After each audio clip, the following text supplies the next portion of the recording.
अभी नहीं हुआ, अभी हो रहा है।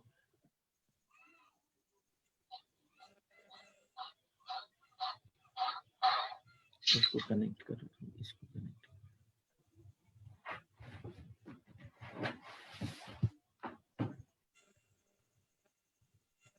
हो गया, आप चालू कर सकते हैं।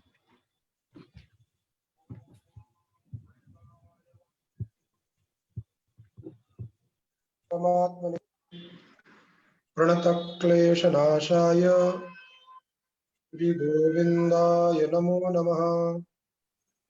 गंगातरङ्गरमणीयजटाकलापं गौरीनिरन्तरविभूषितवामभागम् नारायणप्रियमनङ्गमदापहारम् वाराणसीपुरपतिं भज विश्वनाथम्, वाराणसीपुरपतिं भज विश्वनाथम्। अत्र भवतां समेषां स्वागतं वर्तते। कल कारणवश पाठ नहीं हो पाया था। परसों हम लोगों ने यद्यपि पाठ का विचार किया था। जी मैं सबको म्यूट कर रहा हूँ, आप अपना अनम्यूट कर लेना। जी जी सर। मैं सबको म्यूट कर रहा हूँ, अपना अनम्यूट कर लीजिए।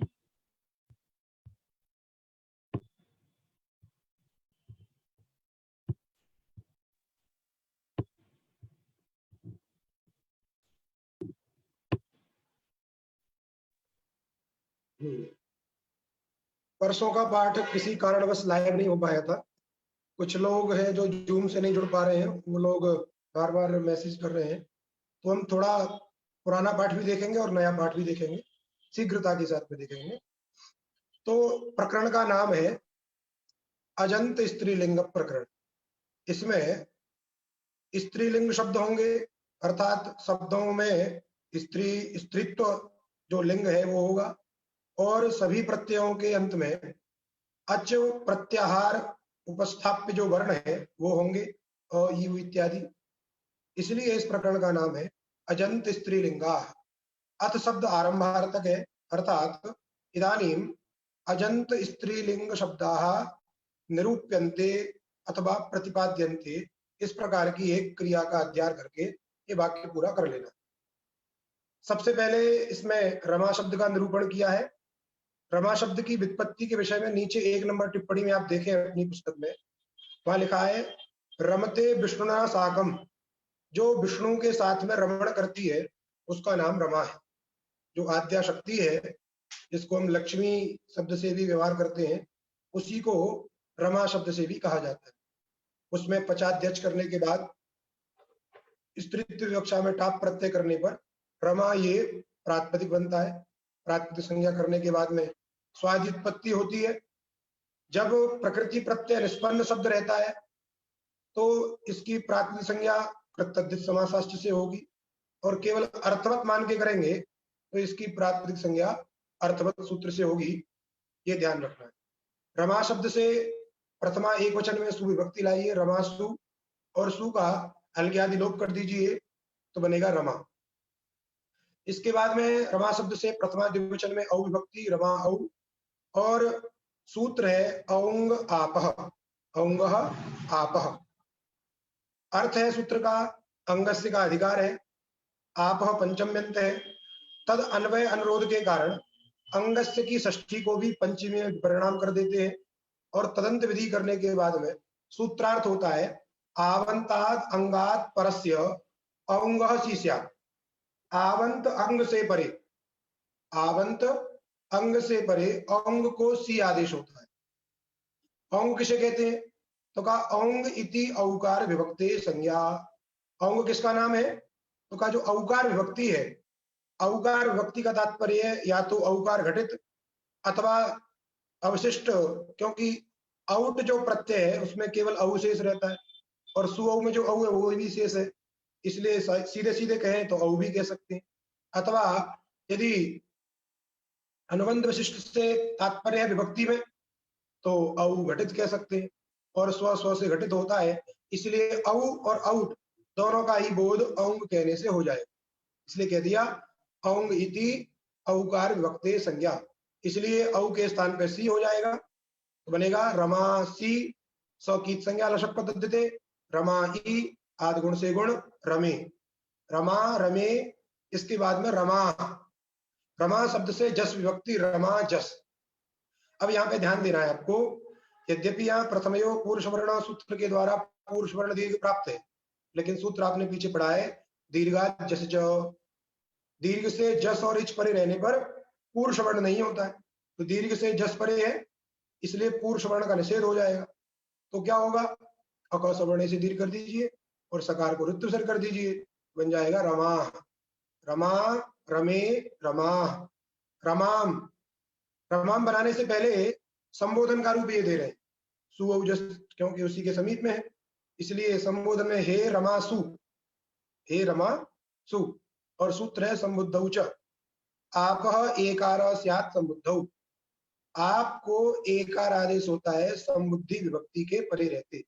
संबुद्धि आप जानते हैं एक वचनम संबुद्धि, केवल सु, संबोधन में प्रथमा विभक्ति का जो एक वचन है सु, उसी की संबुद्धि संज्ञा है, उसी सु के परे रहने पर आ के स्थान पर हो जाता है ए, तो बन गया हे रमे सु, और सु में अनुबंध लोप कर दीजिए और सकार का एंग ह्रस्वात् संबुद्धि, इसलिए आगे लिख भी दिया है एंग ह्रस्वात् इति संबुद्धि लोप। बात समझ आएगी? अब यहाँ पे कोई कह सकता है कि पहले स्थिति जब रही हे रमासु, तो उसी स्थिति में आवंत मान करके हल ज्ञाप्यो दीर्घा सुतस्य प्रथम हल, इस सूत्र के द्वारा सीधे सु का लोप हो जाए अप्रक्त हल मान करके। बात समझे करी? ए ना हो करके पहले क्या हो जाए, सीधे ही हल्ग्यादि सूत्र से लोप हो जाए। तब कहा कि ये जो संबुद्धौ सूत्र है ये अपवाद सूत्र है। क्या सूत्र है ये? अपवाद सूत्र है, परत्वाद बाधेगा इसको। पहले हल्ग्यादि प्राप्त है लेकिन परत्वाद ये बाध देगा, तो पहले क्या हो जाएगा, ए होगा, और जब ए हो जाएगा तो उसकी प्राप्ति नहीं रहेगी, इसलिए एंग ह्रस्वात् संबुद्धि के द्वारा क्या होगा, लोप होगा, तब बनेगा हे रमे। ध्यान रखना है आपको। और अविभक्ति में भी हे रमे बनेगा, हे रमे और हे रमा, ये हो गया प्रथमा का कार्य। इसके बाद में द्वितीया में रमा शब्द से द्वितीया एक वचन अम विभक्ति रमा अम, और अमी पूर्व से पूर्व रूप कर दीजिए रमाम, रमाम रमे। आउट में भी टकार की संज्ञा औ के स्थान पर सी आदेश औंगा आप से, और आद गुणों से गुण बन जाएगा रमे। इसके बाद में सस विभक्ति रमा सस, सस में सकार की संज्ञा रमा अस, प्रथमयो पुरुष वर्ण से दीर्घ होगा। बात समझी कि नहीं? जस में प्रथमयो पुरुष वर्ण से दीर्घ नहीं होता है, क्योंकि वहां निषेध सूत्र है दीर्घा जस ज, लेकिन सस में प्रथमयो पुरुष वर्ण से होगा। क्यों? क्योंकि अक सवर्ण दीर्घ का बाधक है प्रथमयो पुरुष वर्ण, इसलिए पुरुष वर्ण दीर्घ हो गया, तो बन गया रमास, और सकार को ऋत्व सर करना है, नकार होगा नहीं। क्यों? नकार करने वाला सूत्र जो तस्मात् चसो नः पुंसी है वो केवल पुल्लिंग में करता है, ये स्त्रीलिंग है, इसलिए यहाँ पे नकार नहीं होगा, बन जाएगा रमा। इसके बाद तृतीया एक वचन रमा शब्द से टा विभक्ति रमाटा, सूत्र है आंग चाप, आंगी ओसी चाप एकार, आंगी चाप में जो च लगा है उस च के द्वारा ओस की अनुवृत्ति कर लेनी है, और सूत्र का अर्थ करना है आंग परे रहने पर और ओस परे रहने पर क्या होता है, आप एकार, आकार के स्थान पर, आप माने आप चाप डाक तीनों जो प्रत्यय हैं उनमें से कोई भी रहेगा उसके स्थान पर हो जाता है ए। यहाँ भी स्थिति यही है, आंग पड़े है, बोले आंग कहा, या तो टा पड़े है, तो बोले कि आंग जो है टा का ही दूसरा नाम है, इसलिए कहा आंग इति टा संज्ञा इति प्राचाम व्यवहार, पीछे आ चुका है। इसलिए आंग माने टा के परे रहने पर क्या हो जाएगा, आ के स्थान पे ए हो गया, तो बन गया रमे आ, और ए को अयादेश कर दीजिए तो बन जाएगा रमया। इसके बाद रमा शब्द से भ्याम विभक्ति रमा भ्याम, और मिला देना है, वर्ण सम्मेलन कर देना है रमाभ्याम। रमा शब्द से भिष विभक्ति रमा भिष, सकार को ऋत्व कर देना है रमा भी। इसके बाद चतुर्थी एक वचन में रमा शब्द से आई गे विभक्ति रमा गे, आपो गितो याट, आवंत अंग से उत्तर जो गित विभक्ति है उस गित विभक्ति को याट का आगम होता है। गित विभक्ति माने गे गसी गस गी चार, और याट जो है टकार की संज्ञा होती है टित है, इसलिए टित आगम जो होगा जिसको उद्देश्य करके होता है उसी का आद्यव्य होता है। तो गित विभक्तियों को उद्देश्य करके याट का आगम होता है, अतः गित विभक्तियों का आद्यव्य होगा।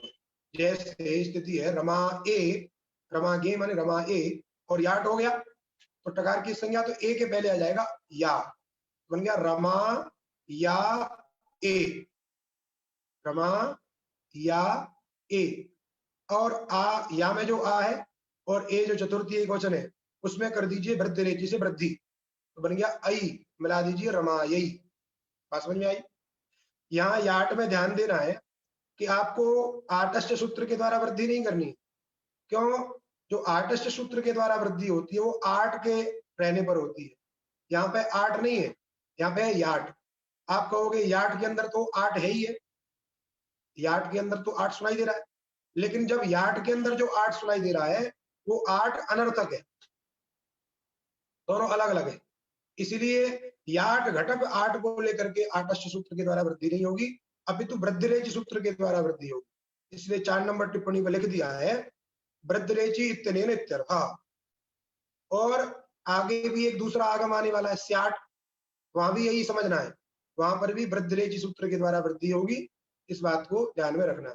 वृद्धि हो गई, बन गया रमायई, रमाभ्याम, रमाभ्यः, रमायाः, पंचमी एक वचन में, रमा शब्द से घसी, रमा अस, और कर दीजिए याट, रमा या अस, अका सवर्ण दीर्घ कर दीजिए, रमायास, सकार को रुत्व सर्ग, रमायाः, रमाभ्याम, रमाभ्यः, फिर रमायाः, षष्ठी एक वचन में वही बनेगा, रमायाः, रमयोः, रमा शब्द से ओस विभक्ति, और पीछे सूत्र आपने पढ़ा था आंग चापः, ओस परे रहने पर भी आपको एकार होता है, ओस के परे रहने पर आपको कर दीजिए एकार, बन गया रमे ओस, आयादेश कर दीजिए रमयोस, सकार को रुत्वसर करिए रमयोः। आई बात समझ में? इसके बाद में रमा शब्द से षष्ठी बहुवचन आम विभक्ति, रमा आम, और हर्ष नद्यापो नुट, आवंत है इसलिए नुट का आगम हो जाएगा, आद्यव्यम रमा नाम, और अटकुपांग सूत्र के द्वारा णत्व कर दीजिए, बन जाएगा रमाणाम। नामी सूत्र भी लगा सकते हैं क्योंकि सूत्र की प्राप्ति है, पर्जन्यवत लक्षण प्रवृत्ति को मान करके दीर्घ को दीर्घ ही हो जाएगा, रणत्व कर देना है तो बन जाएगा रमाणा। इसके बाद में सप्तमी एक वचन में रमा शब्द से विभक्ति आई गे, गी, रमा गी, सप्तमी एक वचन। अब यह दो कार्य प्राप्त है, क्योंकि घी विभक्ति गित है, अतः याडापा से याड का आगम प्राप्त है। और पीछे एक सूत्र आपने पढ़ा था गेराम नद्याम निभ्य, आवंत से परे घी को आम करता है, तो दोनों में से किसको करें? यदि पहले हम याट का आगम कर देते हैं तो आवंत अंग से परे गित विभक्ति नहीं मिलेगी, क्या कहते हैं, आवंत से परे घी नहीं मिलेगा तो आम नहीं हो पाएगा। यदि पहले आम कर देते हैं तो गित विभक्ति नहीं मिल पा रही है, तो क्या करें? तब कहते हैं पहले हमको आम ही करना है, पहले घी को क्या करना है? आम, बन गया रमा आम। अब आप कहोगे गित विभक्ति कैसे है? जब गित विभक्तित्व व्यवहार करना होगा तब हम लगा देंगे इसमें स्थानिवदादेशो अनल विधौ, अर्थात स्थानिवत्व इसमें क्या आ जाएगा? गित्व आ जाएगा, इसको गित विभक्ति मान करके और याडापा सूत्र के द्वारा याड का आगम, तो बन जाएगा रमा या आम, मिला दीजिए रमायाम, सप्तमी एक वचन में रूप बन गया रमायाम, और द्विवचन में रमयो और रमासु संबोधन बनाई लिए। इसी प्रकार दुर्गा अंबिका इनके रूप भी समझ लेने, दुर्गा दुर्गे दुर्गा, दुर्गाम दुर्गे दुर्गा, दुर्गया दुर्गायै दुर्गाया दुर्गाया दुर्गयो दुर्गाणाम, दुर्गायाम दुर्गयो दुर्गासु, हे दुर्गे हे दुर्गे हे दुर्गा। समझे कि नहीं? जैसे आप बहुत सारी आरती बोलते हो, नमो नमो दुर्गे, दुर्गा चालीसा में आता है नमो नमो दुर्गे सुखकर्णी, वो संस्कृत है, नमो नमो दुर्गे संबोधन का। आरती आप बोलते हो जय अम्बे गौरी, अम्बे, तो अम्बे जो कहाँ का है वो संबोधन का है। वैसे ही अंबिका, अंबिका शब्द भी है, अंबिका अंबिके अंबिका, समझेगा नहीं? रमा के समान इनको समझ लेना। 5 नंबर पर लिख दिया है कौन कौन से शब्द हैं, श्रद्धा, मेधा, मेधा, विद्या, शाला, माला, तेला, दोला, ये सभी के सभी शब्द रमा के समान बनते हैं। इसके बाद में देखिए शब्द दे रहा है सर्व शब्द। अब स्त्रीत्व में सर्व शब्द का प्रयोग कैसे होगा, तो का सर्वा, उसमें भी टाप प्रत्यय हो जाएगा। जैसे पुल्लिंग में सर्वा प्रयोग होता था, वैसे ही स्त्रीलिंग में क्या प्रयोग होगा, सर्वा। तो यहाँ पे क्या करना है, आप टाप प्रत्यय करने के बाद में, कोई पूछ रहे रमा अंबार तक क्यों नहीं है। देखिए वस्तुतः देखा जाए तो सभी तत्व एक हैं, अंबा, अंबिका, रमा, सरस्वती, काली, सभी एक ही तत्व है, लेकिन पृथक पृथक कार्य भेद से जो जो जिस कार्य को करता है उस कार्य को करने के अनुसार इनका नाम दूसरा रख दिया जाता है। जैसे आप दुर्गा स्तुति में रहस्य पढ़ोगे, आप उन रहस्यों में दिया है ना, उनका नामकरण किस बेस पे किया गया, उनके कार्य को देख करके। बात समझिए नहीं, जैसे ब्रह्मा विष्णु महेश जिनको हम त्रिदेव बोलते हैं, ये त्रिदेव, ये जो तीन शक्ति ये जो हम बोलते हैं, ये किसके आधार पर बोलते हैं, उनके कार्य करने के आधार।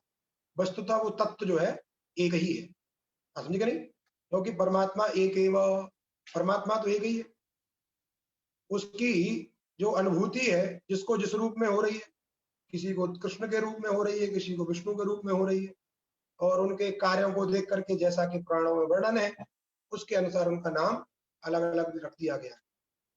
बात समझे कि नहीं। और नाम तो किसी व्यक्ति के कई सारे हो सकते हैं, एक ही अर्थ के प्रतिपादक नाम बहुत सारे हो सकते हैं। जैसे आपका नाम घर में 2-3 हो सकते हैं, आपका नाम जो भी हो, और आपके मम्मी पापा माताजी पिताजी किसी दूसरे नाम से बुलाते हैं आपको, लेकिन बोध किसका होता है, एक ही व्यक्ति का, आपका ही बोध होता है, लेकिन नाम कितने हैं, अलग अलग। तो नाम कई हो सकते हैं, उनसे प्रतिपाद्य अर्थ एक रहे कोई दिक्कत नहीं, उनको बोलते हैं समानार्थक शब्द। क्या बोलते हैं उनको, समानार्थक शब्द। अर्थात आन पूर्वी भिन्न हो और अर्थ एक हो, उन्हीं शब्दों को समानार्थक शब्द कहते हैं। आन पूर्वी भिन्नत्वे सति समानार्थ प्रतिपादकत्वम समानार्थकत्वम। बात समझ में आई। अब सर्व शब्द है, सर्वनाम संज्ञक है, उससे स्त्रीत्व विवक्षा में टाप प्रत्यय करने पर बन जाता है शब्द सर्वा। सर्वा में करना क्या है, सर्वा के रूप रमा के समान है, जहां अंतर है विधि विभक्तियों में उसके लिए सूत्र है। तो पहले वहां तक पहुंच जाए, तो सर्वा, सर्वे, सर्वा, सर्वाम, सर्वे, सर्वा, समझे कि नहीं, सर्वया, सर्वाभ्याम, सर्वाभि। इसके बाद जब चतुर्थी विभक्ति आई सर्वाघी, सर्वागे, तो सूत्र आ गया सर्वनाम्नः स्यात् ह्रस्वश्च, सर्वनाम्नः स्यात् ह्रस्वश्च। अर्थात आवंत सर्वनाम से परे, आवंत सर्वनाम से परे जो गित विभक्ति है, आवंत सर्वनाम से परे जो गित विभक्ति है, उस गित विभक्ति को स्याट का आगम होता है, और साथ साथ क्या होता है, आपश्च ह्रस्व, आपको ह्रस्व भी हो जाता है। जो आप प्रत्यय है स्त्रीत्व बोधक, उसको ह्रस्व भी कर देते हैं।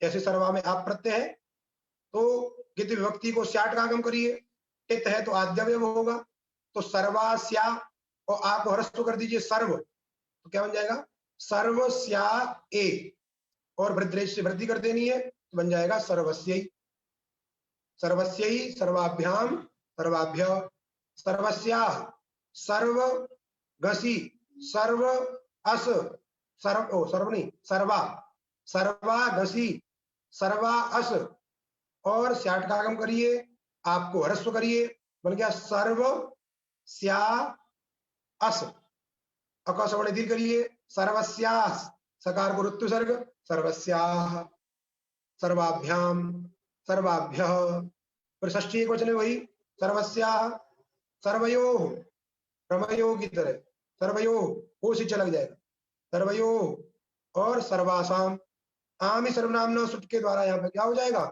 सुट का आगम हो जाएगा, इसलिए बनेगा सर्वासाम।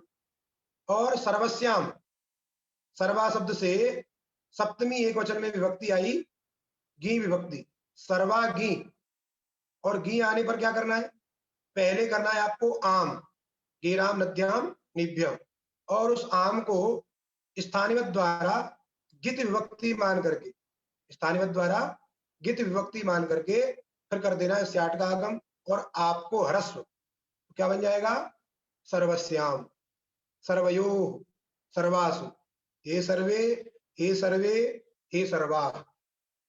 इसलिए जहां अंतर था वहां रूप लिख दिए, और बाकी में कह दिया शेषम रमावत, बाकी सभी रमा के समान चलेंगे। एवं विश्वादय आवंता, इस प्रकार जो विश्वादी आवंत शब्द रहेंगे, सर्वादि गण में प्रचित जो आवंत शब्द रहेंगे, उनके भी रूप सर्वा के समान चलेंगे। जैसे विश्वा, विश्वे, विश्वा, विश्व, विश्वस्यै, विश्वस्या, विश्वस्या, विश्वा, विश्वासाम, विश्वस्याम, ये रूप बन जाएंगे। आई बात समझ में? इसके बाद देखिए सूत्र है विभाषा दिक् समासे बहुब्रीयौ।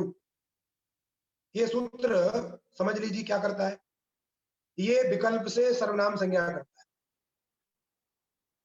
सर्वनाम संज्ञा करने वाला मुख्य सूत्र क्या है, सर्वाधीनी सर्वनामानि। फिर और सूत्र है, उसके अंदर भी गण सूत्र पढ़े गए, फिर उसको विकल्प करने के लिए सूत्र पृथक रूप से पढ़े गए, वो सब विकल्प से विधान करते हैं। वैसे ही ये भी सूत्र विकल्प से सर्वनाम संज्ञा विधान करता है, लेकिन विशेष परिस्थिति में और विशेष शब्दों की। का दिक् समासे बहुब्रीयौ, दिक् समासे शब्द का अर्थ है दिशाम, माने दिग्बोधक शब्दानाम, दिशाम समासः दिक् समासः, तस्मिन् दिक् समासे। दिशा बोधक जो शब्द है, जिनके द्वारा दिशा का बोध होता है, पूर्व पश्चिम उत्तर दक्षिण जो है, ये दिशा बोधक शब्द है। इनका यदि बहुब्रीहि समास रहेगा, इन शब्दों का यदि बहुब्रीहि समास रहेगा, तो इन शब्दों की सर्वनाम संज्ञा विकल्प से होगी। आई बात समझ में? दिक् समासे बहुब्रीयौ दिशावाचक शब्दानाम, दिग्वाचक शब्दानाम बहुब्रीहि समासे सर्वनाम संज्ञा विकल्पेन भवति। दिशाबोधक जो शब्द है, उनका यदि बहुब्रीहि समास है, तो उनकी सर्वनाम संज्ञा विकल्प से होती है। ये इस सूत्र का अर्थ है। अब दिशाबोधक शब्दों का बहुब्रीहि समास किस सूत्र के द्वारा होता है, कैसे होता है? तो 7 नंबर टिप्पणी आप देखिए। 7 नंबर टिप्पणी में लिखा है, जैसे उत्तरस्याः पूर्वस्याश्च दिशो अंतरालम, ये विग्रह इसी रूप में होता है। क्यों ऐसा विग्रह क्यों करते हैं? सूत्र है दिग् नामानि अंतराले दिशाबोधकानि, दिशाबोधकानि शब्दानि समस्यन्ते, दिशाबोधका दिग्बोधक शब्दाः समस्यन्ते। समझे कि नहीं? दिग्बोधक शब्दाः समस्यन्ते कदा, अंतराले वाच्ये, यदि समस्त पद से उन दो दिशाओं का अंतराल माने मध्य, उन दो दिशाओं का मध्य भाग प्रतिपाद्य हो तो। समझे कि नहीं?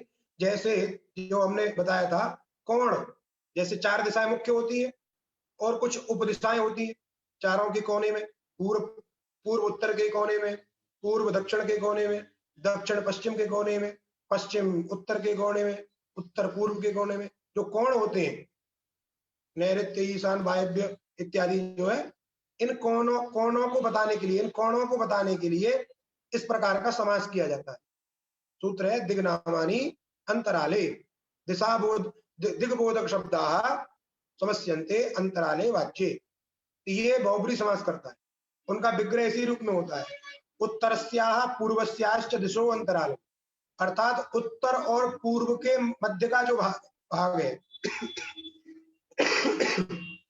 उत्तर और पूर्व का जो कोना है, जिसको हम क्या बोलते हैं, ईशान कोण बोलते हैं, उस ईशान कोण को क्या बोलेंगे हम, उत्तर पूर्वा।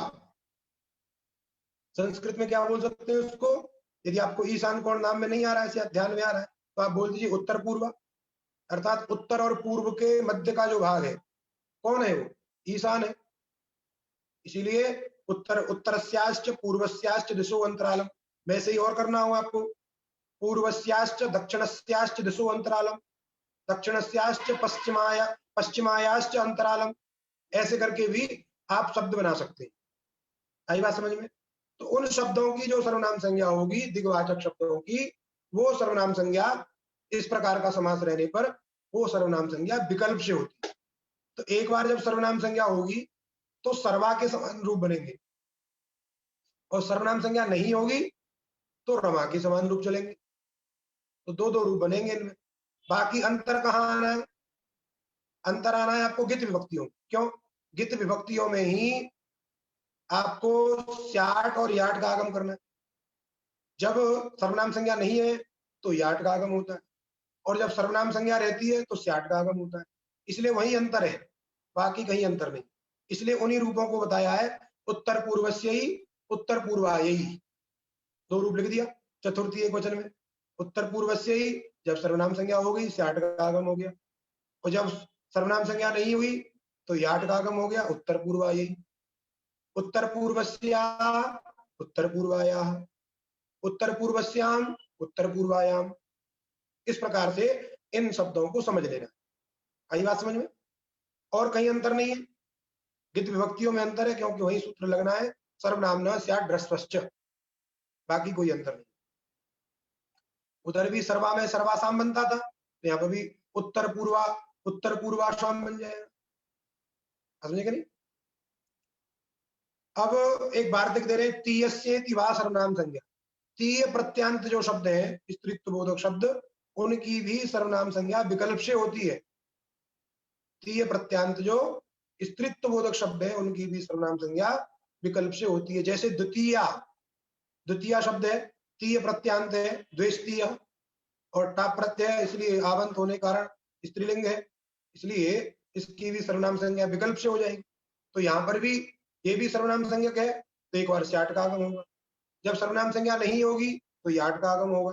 तो द्वितीयस्य ही द्वितीयायै, द्वितीयस्याः द्वितीयायाः, इस प्रकार से रूप बनेंगे। वैसे ही तृतीया शब्द भी तीय प्रत्यांत है, तो वहां भी क्या होगा, एक बार स्याट का आगम हो जाएगा गित विभक्तियों में, एक बार याट का आगम हो जाएगा।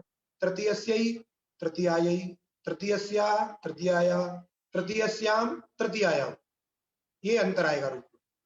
बात समझ में आई? अब ये जो पंक्ति लिखी है, इसके बाद लिखा अंबार्थेति ह्रस्वः, ये आगे के शब्दों के लिए लिखी है। आगे शब्द है अंबा, अक्का, अल्ला, ये तीन शब्द हैं। तीनों शब्द जो है माता के वाचक है।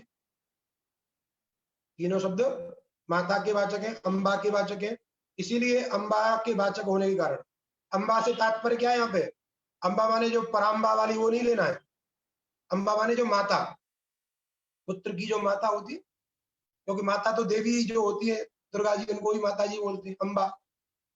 तो वहां वो अंबा नहीं लेनी है, यद्यपि वो भी माता ही है, लेकिन वो वाला अंबा शब्द नहीं है। ये पुत्र के, पुत्र निरूपित जो मातृत्व है, अपत्य आदि जो है, उस रूप में जो मातृ शब्द है उसी को ले रहे हैं। बात समझ में आई? जो हम लोग बोलते हैं, अम्मा बोलते हैं, अंबा बोलते हैं, तो अम्मा उसका अपभ्रंश है। क्या था शब्द? अंबा, अंबा, और उसी को लोग बोलने लगे अम्मा, अम्मा। बात समझ में आई? तो वही है अंबा। और आप जाएंगे उधर साउथ में, तो साउथ में सब लोग अम्मा ही बोलते हैं, जो भी देवी है उनको सबको क्या बोलते हैं? अम्मा, अम्मा का उच्चारण करते हैं। तो वो अंबा शब्द है, और यहाँ पर भी संबोधन में केवल अंतर है, इसलिए संबोधन में ह्रस्व कर दिया, हे अम्ब, क्योंकि अंबार्थ नद्योर ह्रस्व, अंबार्थक जो शब्द है, नदी संज्ञक जो शब्द है, उनको समुद्धि में क्या हो जाता है? ह्रस्व हो जाता है, और ह्रस्व होने पर एंग ह्रस्वात् समुद्धि से समुद्धि का लोप हो जाएगा, बन जाएगा हे अम्ब, हे अक्क, हे अल्ल।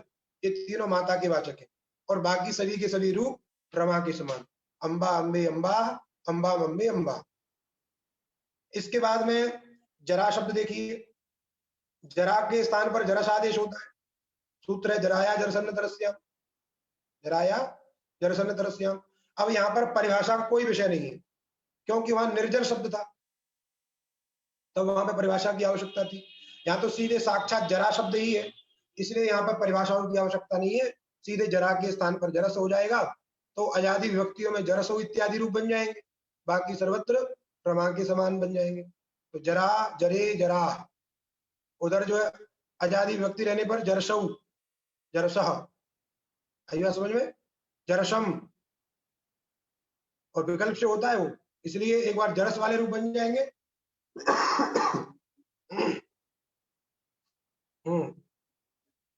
और कोई पूछ रहे हैं अंबे उसमें संबोधन में नहीं बनता है, अंबिके वाला है वो। अंबा शब्द जो माता का वाचक है, आवाज नहीं आ रही है क्या रविंदर? अंबा का, माता का वाचक जो अंबा शब्द है उसको संबोधन में हर्ष होता है। यदि जो आद्या शक्ति का वाचक है और उससे मातृत्व अर्थ निरूपित नहीं है, विवक्षित नहीं है, तो उसका रूप हे अंबे बन सकता है। आई बात समझ में? ये आपकी विवक्षा है। उस अंबा से आप कौन सी अंबा ले रहे हो? यहाँ पे जो अंबा स्थिति हरस्व में जो अंबा शब्द है, उस अंबा शब्द का तात्पर्य माता, जिसको हम मम्मी बोलते हैं, मदर बोलते हैं इंग्लिश में, वो जो आद्या शक्ति जगदम्बिका है, उसको यदि अंबा शब्द से कहना है तो उसके लिए हम हे अंबे संबोधन में प्रयोग कर सकते हैं। बात समझ में आई? वो सबका उपादान कारण है। वहां पर उसके प्रति ये पुत्रत्व पुत्रित्व तो जो है केवल व्यावहारिक संसार में है, अंतिम तो वही निश्चय है, इसलिए वहां हे अंबे हम बोल सकते हैं। तो बन गया जरा जरसो इत्यादि हो गए। पक्षे रमावत, जब जरस आदेश नहीं होगा तो रमा के समान रूप बन जाएंगे। इसके बाद शब्द है देखिए गोपा। परसों भी हम लोगों ने इस शब्द पे थोड़ी चर्चा की थी। ये गोपा शब्द का अर्थ क्या है? दो प्रकार के शब्द है, एक गोपा शब्द है, एक गोपी शब्द है। गोपी किसे कहते हैं और गोपा किसे कहती है? तो देखिए, जो स्वयं गाय का लालन पालन करती है उसको गोपा बोलते हैं, और जिनके पति गाय की सेवा करते हैं वे उसको देखने तक नहीं जाती हैं, ऐसी जो स्त्रियां हैं उनको गोपी कहते हैं। तो दो प्रकार की स्त्रियां ब्रज में थी, कुछ गोपी थी, कुछ गोपा थी। जो स्वयं गाय की सेवा करती थी वे सब गोपा थी, और जो जिनके पति गाय की सेवा करते थे वे सब गोपी थी। इसलिए गोप्य ऊंचू और गोपा ऊंचू दोनों प्रकार के शब्द मिलते। अब ध्यान दीजिए, ये यहाँ का जो गोपा शब्द है, ये गोपा शब्द आवंत नहीं है, आप प्रत्यांत नहीं है, इसमें अजाद्य टाप नहीं लगाए, क्योंकि अजाद्य टाप शब्द जो है अजादिगण में पठित अथवा अदंत से लगता है। यहाँ पर गोपद रहने पर पा धातु से प्रत्यय करना है, विचादि प्रत्यय करने पर गोपा। इसलिए ये स्वयं से स्त्रीलिंग शब्द है ये, और इसके रूप बता दिया विश्व पावत। यदि ये शब्द आवंत होता, यदि ये शब्द क्या होता? आवंत होता, तो इसके रूप कैसे बनते? रमा के समान। समझे कि नहीं? क्योंकि रमा भी आवंत है, ये भी गोपा भी आवंत है। आवंत होने के कारण क्या होना चाहिए? उसी के समान होना चाहिए, लेकिन ये आवंत नहीं है। इसलिए इस बात को ध्यान से देना इस बात पे कि यहाँ का जो गोपा शब्द ये लिखा है, ये स्वतः स्त्रीत्व इसके अंदर प्रविष्ट है। जैसे गोपालन करने वाला पुरुष होता है, वैसे ही गोपा स्त्री होती है जो स्वयं गाय का पालन करती है। इसलिए कह दिया गोपा विश्वपावत, गोपा विश्वपावत। इसलिए सु का लोप नहीं हुआ है। जैसे विश्वपा में सु का लोप नहीं होता है, वैसे यहाँ भी जो है सु का लोप नहीं होगा। अन्यथा क्या होता? यदि आवंत होता तो जैसे रमा में सु का लोप हो जाता है, वैसे ही गोपा में भी सु का लोप हो जाता। अतः यहाँ पर भी क्या समझना है? विश्वपा के समान के रूप समझ लेना है। कोई पूछ रहे हैं सर्वाधिगण में जितने शब्द पठित हैं उनका स्त्रीलिंग में प्रयोग होता है? प्रायः सबका होता है। नहीं, जैसे दो उदाहरण उन्होंने दिया, सर्वा विश्वा। अब इदमादि जो शब्द है, जैसे वहां पे प्रयोग बनते हैं उनके, अस्यई एतस्यई, है नहीं, तो उनके रूप बनते, वो सब स्त्रीलिंग में होते हैं प्रयोग। क्योंकि सर्वाधिगण में वही शब्द रहेगा जो सभी के लिए प्रयुक्त हो सके, अन्यथा उसका सर्वाधिगण में रहने का मतलब ही क्या है? जब हम चर्चा कर रहे थे सर्वाधिनी सर्वनामानी की, तो हमने बताया था जो सभी के लिए प्रयुक्त हो सके। यदि सर्वाधिगण में पठित शब्द केवल पुरुषों के लिए प्रयोग हो गए, स्त्रियों के लिए प्रयुक्त नहीं हुए, तब वो सर्वाधि नहीं रहेगा। क्यों? वो जो संज्ञा है, वो संज्ञा उसमें घटनी चाहिए। समझे कि नहीं? अन्वर्थ संज्ञा जिसको हम बोलते हैं, उसका अन्वर्थ है सर्वेशाम नामानि इत्यादि। ये जो अन्वर्थ है उसके अंदर जाना चाहिए। अतः सर्वाधिगण में जितने शब्द पठित हैं उन सबका स्त्रीलिंग में प्रयोग होता है, उनमें टाप प्रत्यय अदंत आदि देख करके कर देना, बात समझे कि नहीं, तो बन जाएगा वो। अब इसके बाद देखिए यहाँ पे एक और बात ध्यान देनी है। अब चूंकि स्त्रीलिंग में आप प्रत्यय होता है और इसलिए ये आदंत से शुरू होते, अदंत से शुरू नहीं होते। जैसे उधर पुल्लिंग में राम शब्द शुरू प्रारंभ में था, अदंत से था, ह्रस्व कारक। अब यहाँ पर स्त्रीत्व बोधक प्रत्यय ही आप है, अतः यहाँ पे अदंत शब्द नहीं है, आवंत शब्द से शुरू होता है, आकार से। तो आवंत शब्द निरूपित करने के बाद अब इकारांत शब्द, अर्थात अकारांत शब्द निरूपण के पश्चात अब इकारांत शब्दों का निरूपण कर रहे हैं। तो इकारांत शब्दों में प्रथम शब्द दे रहे हैं मति, ह्रस्व इकारांत शब्द है मति। और मति शब्द का अर्थ क्या है? बुद्धि। इसलिए 11 नंबर टिप्पणी में लिखा मति शब्दों बुद्धि पर्याय। मति शब्द जो है बुद्धि शब्द का पर्याय है। जैसे हम प्रायः लोक में प्रयोग करते हैं, इसकी मति मारी गई, समझे कि नहीं? जहां सुमतिता संपत्ति नाना और जहां कुमतिता विपत्ति निधाना, बहुत प्रयोग होता है। तो सुमति कुमति है, सुष्टुमति सुमति और कुत्सितमति कुमति। तो ये मति शब्द जो है बहुत प्रयोग होता है, इसलिए मति शब्द दे रहे हैं। इका ह्रस्व इकारांत शब्द है। मति शब्द से सु विभक्ति लाइए, मति सु। प्राय हरि के समान कार्य है और कुछ जहां अंतर है गित विभक्तियों में, उसके लिए सूत्र आएगा आगे। तो मति शब्द से सु विभक्ति लाइए, मति सु, और ऋतुसर कर दीजिए मति ही, जैसे हरि ही वैसे ही मति ही। द्विवचन में, प्रथमा द्विवचन में मति शब्द से औ विभक्ति, मति औ। तो जैसे हरि औ में आप क्या करते थे? दीर्घ करते थे, प्रथम पुरुष वर्ण, यहां भी कर दीजिए। तो मति, तो मति ही मति मतयः, जैसे हरयः वैसे ही यहां बन जाएगा मतयः, जसी च ह्रस्वांत अंक को गुण हो जाएगा, बन जाएगा मतयः, अयादेश होने के बाद। इसके बाद मति शब्द से अम, मति अम, जैसे हरिम वैसे ही मतिम, मतिम मति। और जब सस विभक्ति आएगी तो हरि में क्या होता था?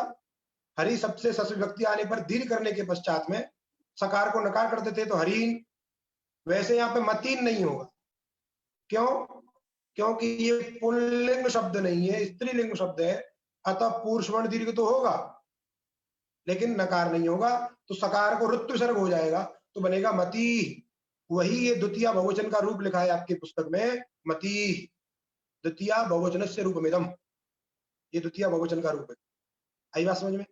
इसके बाद तृतीय एक वचन में मति शब्द से टा विभक्ति, मति टा, मति टा, और क्या बन जाएगा? यण कर देंगे मत्या, क्या बन जाएगा? मत्या। अब इसमें ध्यान देना है, क्या ध्यान देना है? इसकी घी संज्ञा कहाँ हो रही है, कहाँ इसमें क्या विशेष शिकार हो रहा है, कहाँ नदी संज्ञा हो रही है, समझे कि नहीं? क्योंकि हरि शब्द में तो घी संज्ञा होती थी, और घी संज्ञा होने पर आंगो ना स्त्रियाम, उससे टा होता था, टा को ना हो जाता था। लेकिन इस शब्द की घी संज्ञा भी होती है, नदी संज्ञा भी होती है, तो घी संज्ञा होने पर टा को ना क्यों नहीं हुआ? तो ध्यान देना है, आंगो ना अस्त्रियाम, आंग को ना होता है लेकिन स्त्रीलिंग में नहीं होता है, इसलिए घी संज्ञा होने पर भी यहाँ पर टा को ना नहीं हुआ, तो क्या हो जाएगा? यण हो गया, मत्या रूप बन गया। अब इसके बाद मत्या, मतिभ्याम, मतिभी, और चतुर्थी एक वचन में जब आएंगे आप, मति गे। अब सूत्र है गीति ह्रस्वश्च, गीति ह्रस्वश्च। सूत्र में बहुत सारी अनुवृत्ति आती है और उसी अनुवृत्ति को देख करके वृत्ति लिखी है। क्या लिखा? इयंग वंग स्थानौ, स्त्री शब्द भिन्नौ, नित्य स्त्रीलिंगौ, ईदूतौ, ह्रस्वौ च, इवर्णो वर्णौ, स्त्रियां वा नदी संज्ञौ स्तः गिति। उधर वाले गेट से अरे मेरी क्लास चल रही है। तो दिया कितना बताया? 2200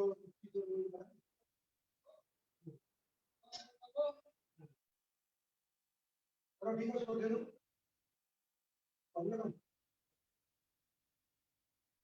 इसका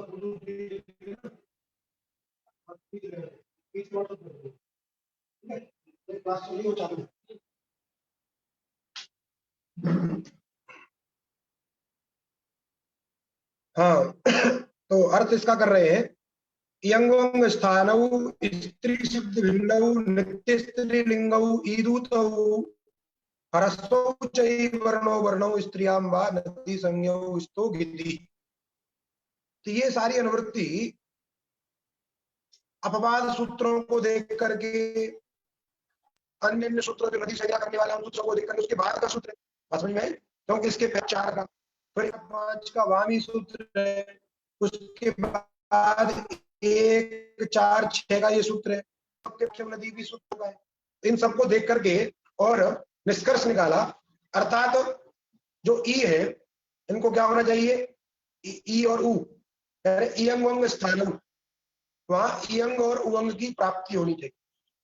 इयंग वंग स्थानम ईदूतम, नहीं, इयंग वंग स्थानम ईदूतम एक विशेषण है।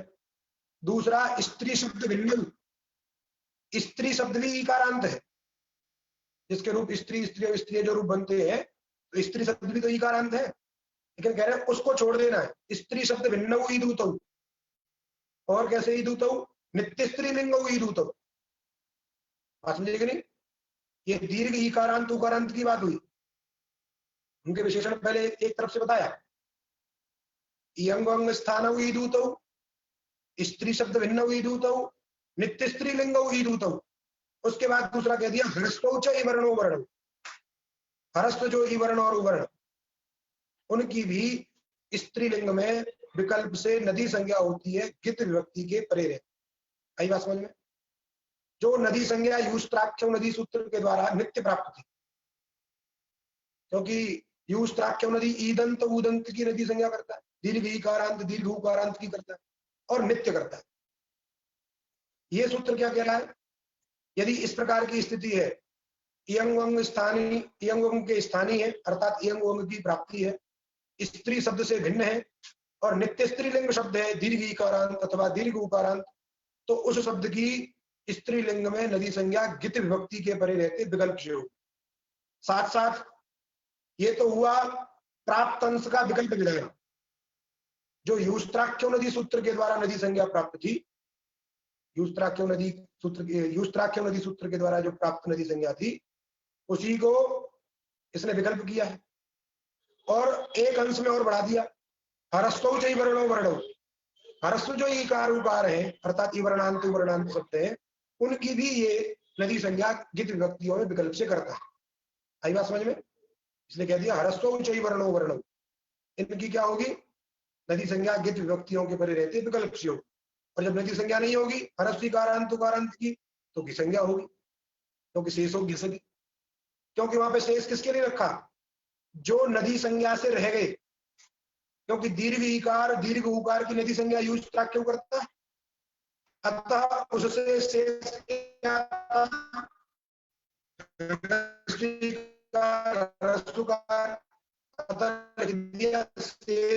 स्पष्टार्थम, शेष शब्द वहां पे क्या है, स्पष्ट के लिए, क्योंकि दीर्घ ईकार उकार की जब नदी संज्ञा हो गई तो अवशिष्ट जो स्वतः है उनकी स्वतः शेष स्पष्टार्थम। इसलिए इन सूत्रों के विषय में ध्यान देना है। तो नदी संज्ञा भी होती है हरस्वीकारांत मती शब्द की गित विभक्ति में, और की संज्ञा भी होती है। अंतर कहाँ आएगा, जब नदी संज्ञा होगी तो नदी संज्ञक कार्य होंगे। नदी संज्ञक कार्य क्या है, 8 नद्या से 8 का आगम होगा, 8 अष्ट से वृद्धि होगी। जैसे मती शब्द से गे विभक्ति, मती गे, मती ए और गिति हरष्ट के द्वारा हो गई नदी संज्ञा, और नदी संज्ञा होने पर 8 नद्या से 8 का आगम, तो मती आ ए, और आ ए में 8 अष्ट सूत्र के द्वारा वृद्धि, मती आई, और ई को जड़ कर दीजिए मत्यई, क्या रूप बन गया, मत्यई। ये हुआ नदी संज्ञा में। जब नदी संज्ञा नहीं होगी तो मती शब्द से गे विभक्ति है, जैसे हरे गेर गिति गुण कर देते हैं, से गुण हो जाएगा, अयादेश हो जाएगा, मिला दीजिए मतये, तो मत्यई मतये। इसके बाद पंचमी एक वचन में मत्या नदी संज्ञा हो जाएगी, तो षष्ठी एक वचन में भी मत्या, क्योंकि मति शब्द से घसी वृद्धि कर दीजिए और यण कर दीजिए, सकार को रुत्तसर कर दीजिए, मत्या। पंचमी एक वचन में मत्या, षष्ठी एक वचन में मत्या। जब नदी संज्ञा नहीं होगी तो घी संज्ञा हो जाएगी, तो वहां क्या बनेगा? जैसे हरे, हरी शब्द से घसी आता था, वैसे ही मती शब्द से घसी आएगा, घस आएगा, अस बचेगा और घेर तिथि से गुण कर देना है। तो मते अस, मते अस, और घसी का सोष्ट से पूर्ण रूप कर देना है, सकार को रुत्तुसर कर देना है, मते मते। तो ये जो दो दो लिखा है, मत्या के बाद दो लिखा है अर्थात दो बार, पंचमी एक वचन, षष्ठी एक वचन। इसके बाद मते के बाद दो लिखा है अर्थात पंचमी एक वचन और षष्ठी एक वचन। इसके बाद अंतर कहाँ आएगा? जित विभक्ति आई आपकी सप्तमी एक वचन, तो वहां के लिए भी लिख रहे हैं, असम लिख नहीं। सूत्र है इदुद्भ्याम। क्या सूत्र है? इदुद्भ्याम। कह रहा है इदुद्भ्याम नदी संज्ञकाभ्याम परस्य गेह आम। इत और उत दीर्घ नहीं, इसमें ध्यान दीजिए। इत उत हरस्वीकारांत, हरस्वकारांत जो नदी संज्ञक शब्द है, ऐसे शब्द हरस्वीकारांत, हरस्वकारांत जो नदी संज्ञक शब्द है, उनसे परे गी विभक्ति को क्या होता है? आम आदेश होता है। यद्यपि आम करने वाला सूत्र कौन था पहले? गेराम नद्याम लिप्य आवंता निशब्दात, ये कहता था, लेकिन ये विशेष सूत्र है उसी के बाद का। ये कह रहा है हरस्वीकारांत, हरस्वकारांत जो नदी संज्ञक शब्द है, उनसे परे जो गी विभक्ति है उसको होता है आम। तो मती शब्द की घी संज्ञा हुई, नदी संज्ञा हुई है किसी विभक्ति में विकल्प से, इसलिए जब नदी संज्ञा है तो इस सूत्र के द्वारा क्या हो जाएगा? घी को हो जाएगा आम, तो बनेगा मती आम, और यण कर दीजिए मत्याम। जब घी संज्ञा, ये नदी संज्ञा नहीं होगी, घी संज्ञा होगी, तो मती घी, जैसे हरो बनता था, ये औ हे अच्छ, ये घी संज्ञक को क्या होता है? औत होता है, इकार को ए हो जाएगा, घे अच्छ, घी को औत, और घी संज्ञक जो शब्द है उसको हो जाएगा अत, बन जाएगा वृद्धि करने के बाद में मतऊ, दो रूप बन गए मत्याम मतऊ, इसलिए लिख दिया शेषम हरिवत। बाकी जितने इनसे अतिरिक्त वो सभी हरि के समान रूप, लिख दिया शेषम हरिवत। उधर जो हे हरे वैसे हे मते, इसलिए कहीं कहीं आपको लिखा मिलता हे सुमते, हे सुमते संबोधन में। एवं बुद्ध्यादय, इसी प्रकार बुद्ध्यादि जो हरस्वीकारांत शब्द है उनको भी मति के समान समझना चाहिए, उनकी भी कितनी विभक्तियों में इस प्रकार रूप बन जाएंगे, जैसे बुद्धि, बुद्धि, बुद्धया,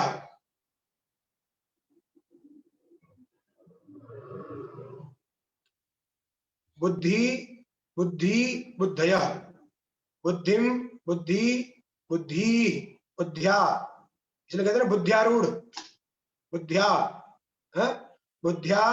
और जब चतुर्थी विभक्ति आई तो बुद्ध्यई, है ना, बुधये, बुद्ध्या, बुधे, बुद्धे,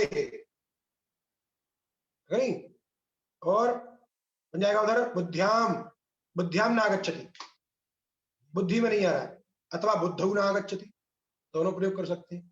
बुद्ध्याम भी बोल सकते हैं, जैसे मत्याम वैसे बुद्ध्याम, वैसे ही बुद्ध मतौ वैसे ही बुद्धौ। तो बुद्धौ शब्द का प्रयोग ज्यादा करते हैं लोग, बुद्धौ नागच्छति, बुद्ध्याम का कम करते हैं, लेकिन आप पर ही, क्योंकि दोनों रूप बनते हैं, बुद्ध्याम भी बनता है।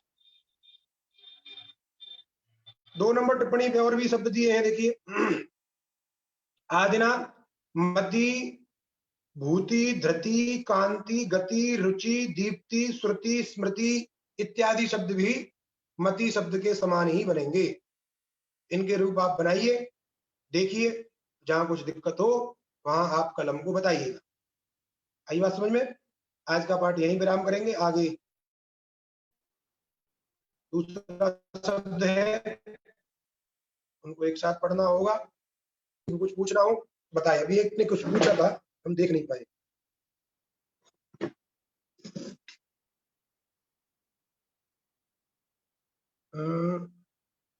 सुमति पुंस्त की विवक्षा होने पर घी संज्ञक कार्य सुमतनादि कार्य होंगे। हाँ, उधर जो सुमति शब्द से तात्पर्य कोई किसी पुष्ट विशेष में है तो वहां पर हरि के समान उसके रूप बन जाएंगे प्रॉपर।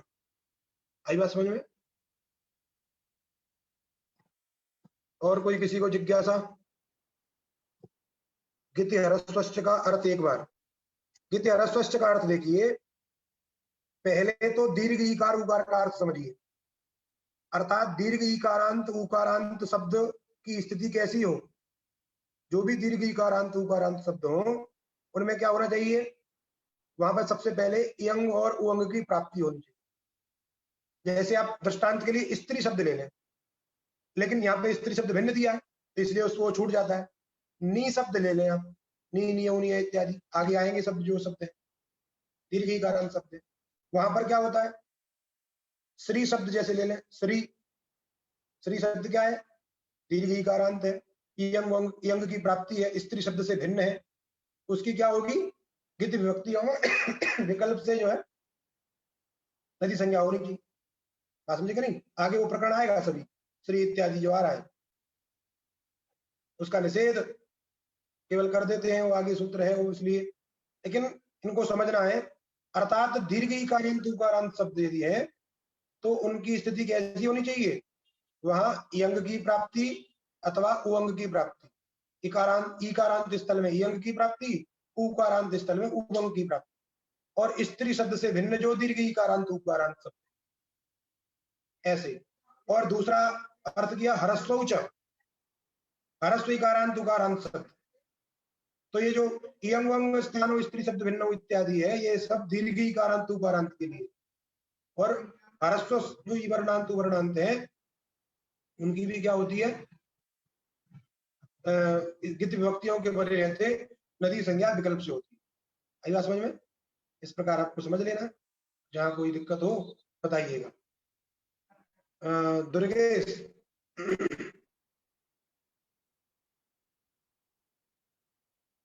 दुर्गेश सुन रहा है भाई?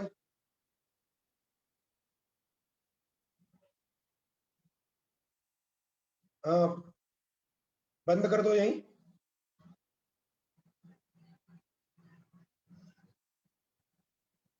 किस पे लाइव चल रहा था ये?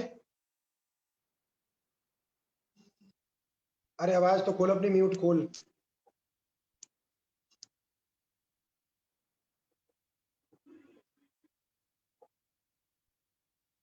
अरे अपना म्यूट,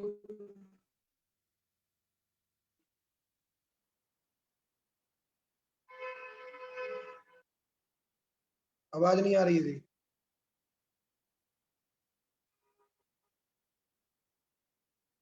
चल ठीक है, बंद कर दो, बंद कर दो, बंद कर दो।